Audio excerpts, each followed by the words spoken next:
What's up? It's time for another episode of Once a Week with T-Bird. This is episode 4, and it is March 10th, 2024. Happy Mario Day!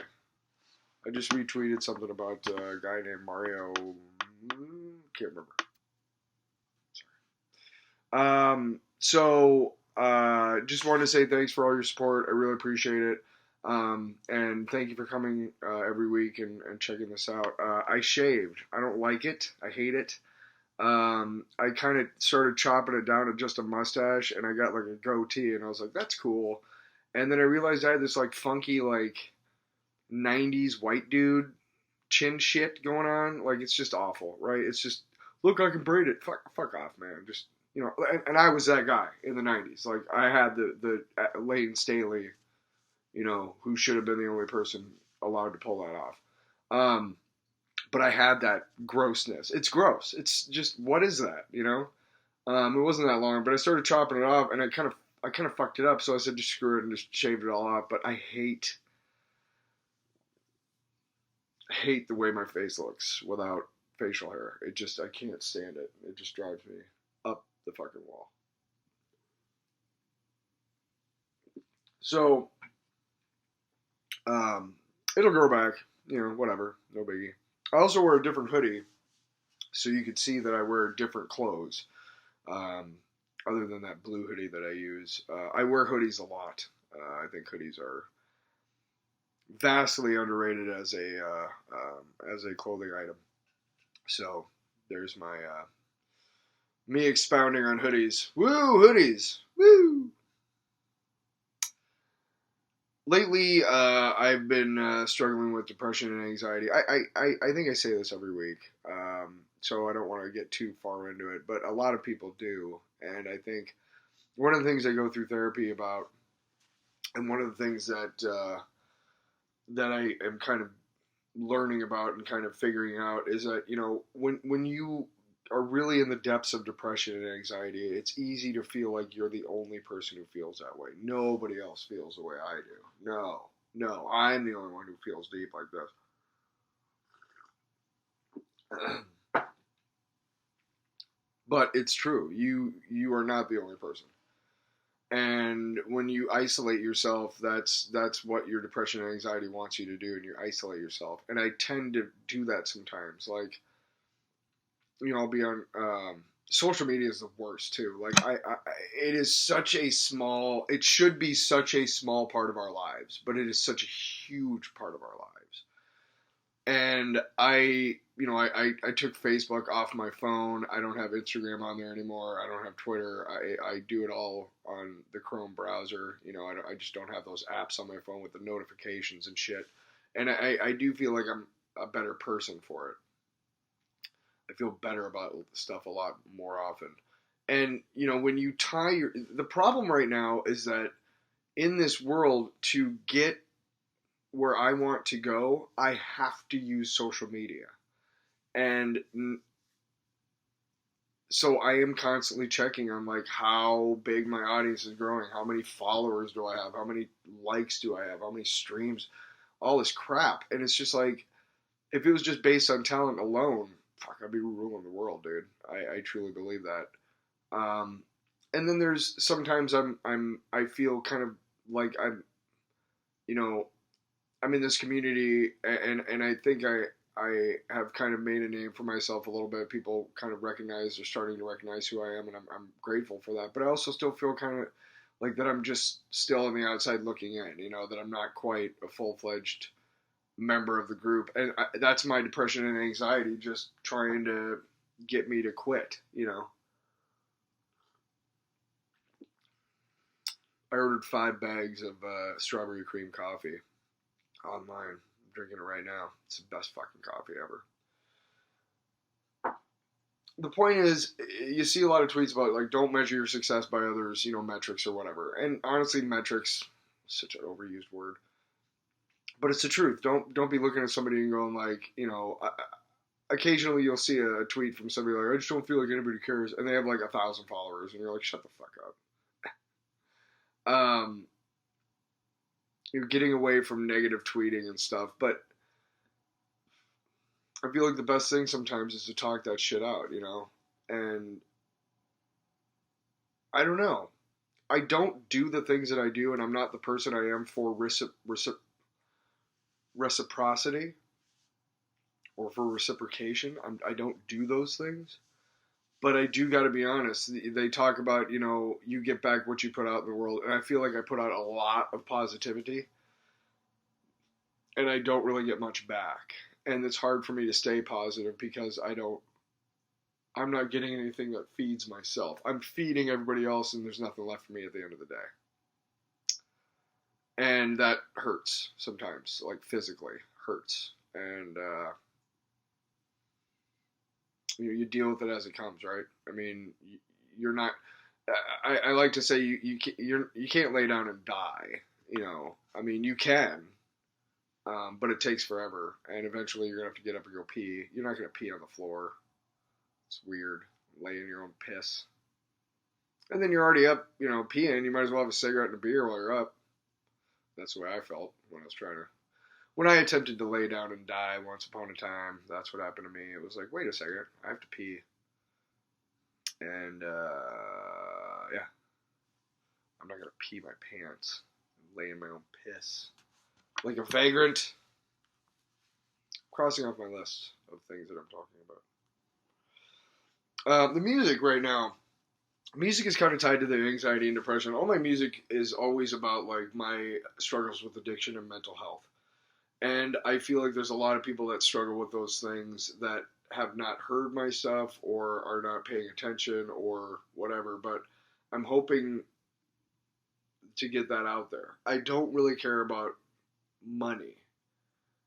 Of course, it would be awesome to do this for a living. But more than anything, I just want to be heard by as many people as possible. I know that if enough people hear me, that those people that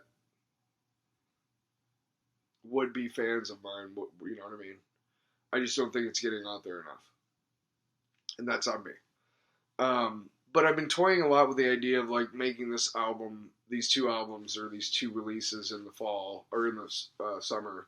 I'm toying with trying to make those like my last album. I feel like I really want to branch out into a whole bunch of different genres and a whole bunch of different stuff. I don't know how I want to release music moving forward or if I even want to. Maybe I'll just start making beats and sell those and stuff and just kind of make music for myself. It's not that I haven't gotten positive feedback. I have. But it feels like sometimes I'm asking.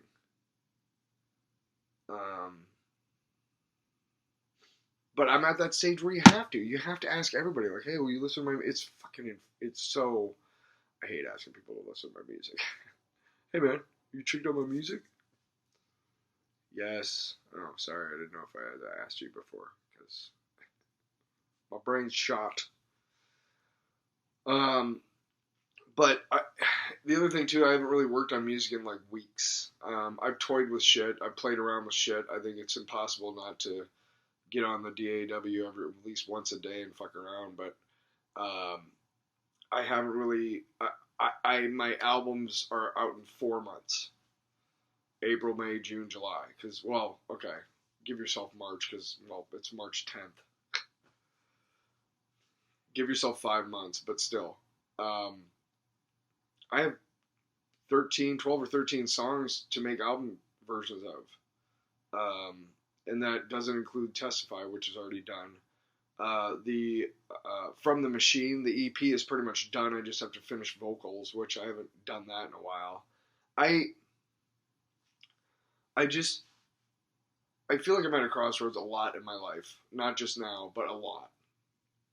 And I don't know what that means. And I'll ask my therapist this week. But I don't know what that means, like, why do I always feel like I'm at a crossroads? And maybe that's anxiety being like, well, you don't know what to do. I don't know. And I don't know where the music is going. I really don't. I just know that what I've been doing is great, and I can continue to do that ad nauseum until I'm, blue in the face and long dead. But when it comes down to it, is that going to grow my audience?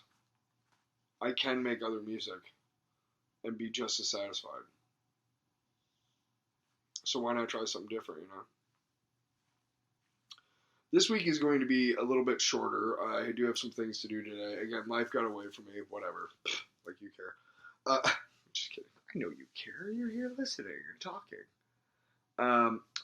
If you are watching and you want to submit a question for me for next week, I'm going to try and do a Q&A next week. And I'm hoping that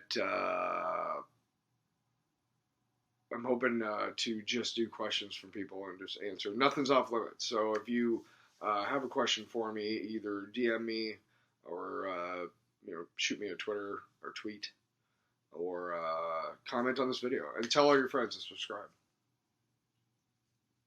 I fucking hate doing that. Tell all your friends, subscribe, smash that like button.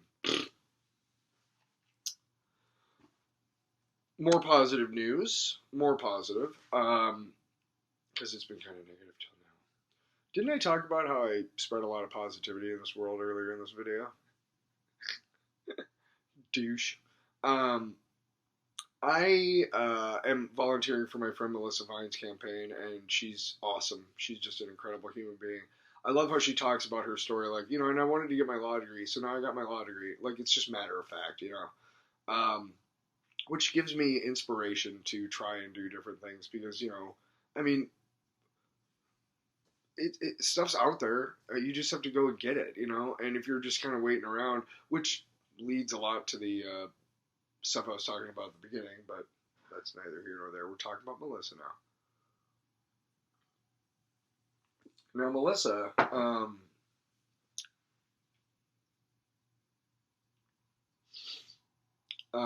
is running for Congress, and she spoke at Drake University. And I have a lot of ties to Drake, believe it or not. The guy I work with, one of the afternoon drive guys, he does like all the stuff at the Knapp Center, which is their basketball arena, basketball field house. My really good friend Maureen works in the HR department. So I'm our producer on Fantasy Camp last year is a student at Drake, and he's graduating soon. So I have a lot of ties to Drake. And I thought it'd be fun. She talked to us in our first meeting about having as many volunteers at events as possible. And I think it's a great idea, to be like, hey, we're a grassroots, movement, and here's, some of our volunteers right here and whatnot. So I went and got to see her talk. And it's just really, she's just amazing. Like I said, like she really is smart as hell. And I really, really hope that she gets elected. And I'm doing my best to help her get elected, obviously. But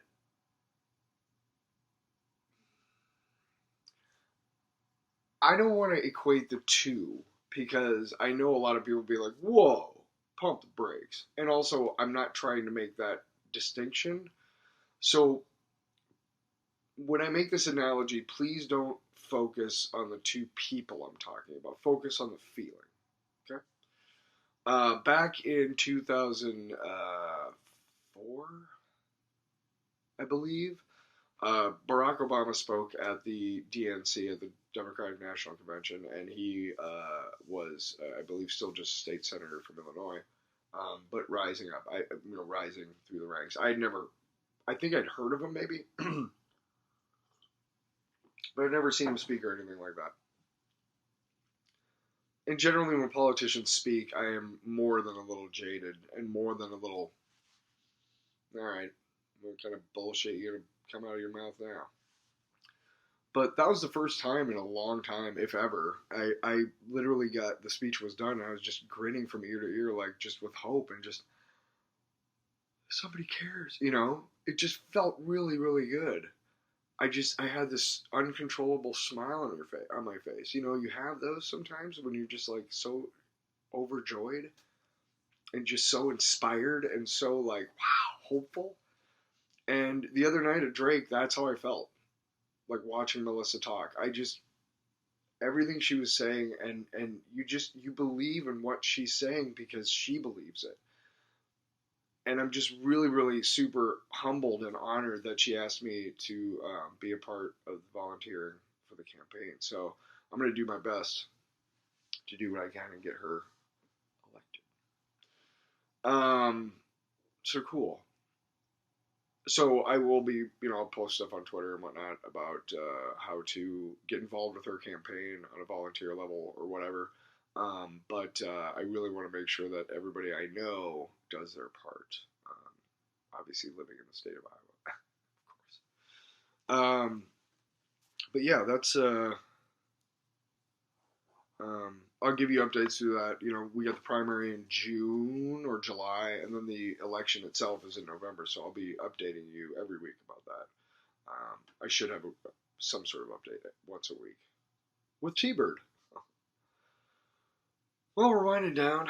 I'm, obviously going to try and make these like longer than just 20 minutes or so, or what have you. But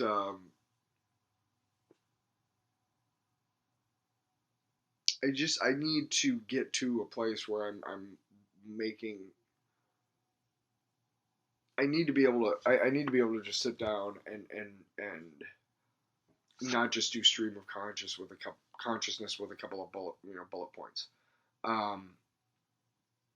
I've got some ideas in the works how to make this more than just watching me sit here and talk. But send me your ideas. I don't care. What's next for me? I got to build my audience. I'm still doing that every day. I do that. And then I got to play a live show. I got to call Sweetwater and see what kind of live equipment they have because I literally have no amps. I don't have one amp. I have a guitar and a bass.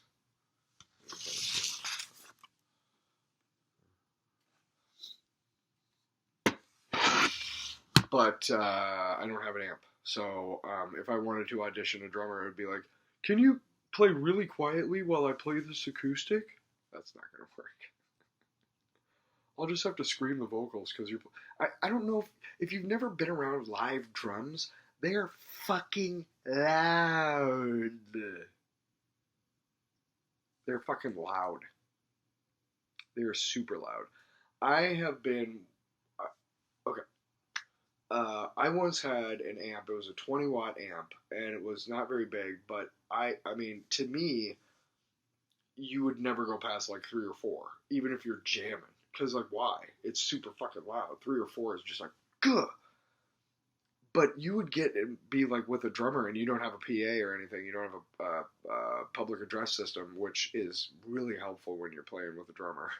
Because then you plug yourself into that, and then you just have these giant fucking cannons putting out the stuff to overcome this asshole in the corner going doo-doo-da, doo-doo-da-doo. Sorry. I'm just kidding. I love drummers. I love playing drums. But then you get to somebody playing drums, and all you have is your amp and like maybe a microphone, maybe, but more than likely just your amp and you and your guitar and then a drummer.